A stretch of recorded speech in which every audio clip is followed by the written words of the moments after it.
Thank you for being here, Secretary.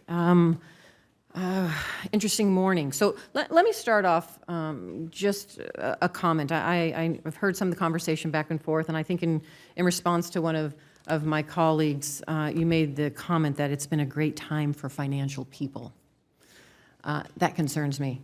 There are many people across this country who are still struggling, and that's where we should be looking, those working families. The other thing I want to point out, I'm from Nevada. We had the worst recession we've ever seen.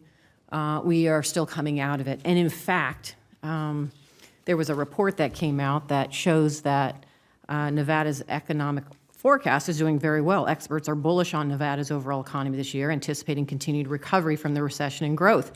They cite 4 key markers for that outlook. Wages, because the average private weekly wage for Nevada workers peaked in October, representing a 2.3% year over year. Construction activity. Construction now in the Silver State's is the fastest growing sector. Discouraged workers, the number of discouraged workers, those who left the labor force because they couldn't find a job, has dropped. And Nevada's GDP has shown significant continual growth over the past 5 years. That is an incredible statistic considering we were the hardest hit in 2007 because of the economy. What I just cited to you was a report that came out in January 1st, 2017, before you or President Trump were even in office.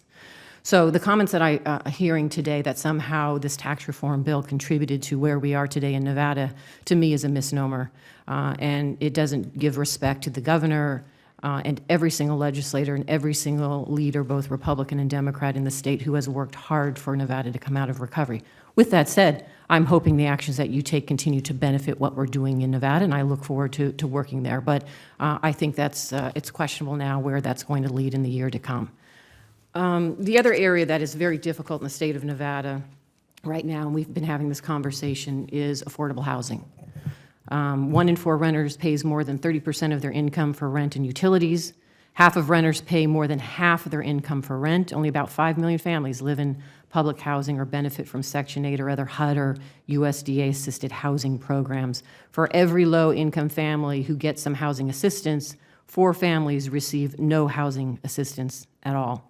So while I'm relieved that the low-income housing tax credit and private activity bonds remain, they support 90% of all affordable housing built in our nation, their value has gone down. Some say this could result in 200,000 fewer affordable units built in the next decade. Wages are stagnant or increasing modestly, but the rent is going up. When will the Treasury address the affordable rental housing crisis? It's an important issue, and we look forward to working with you on it. Okay, that seems to be the standard answer for everything. Let me ask you this. Will the President's proposed infrastructure bill include funding to invest in our affordable housing infrastructure? I think that when the President releases it, there will be the opportunities in affordable housing, as in other things. Are you working with the President now to address those needs?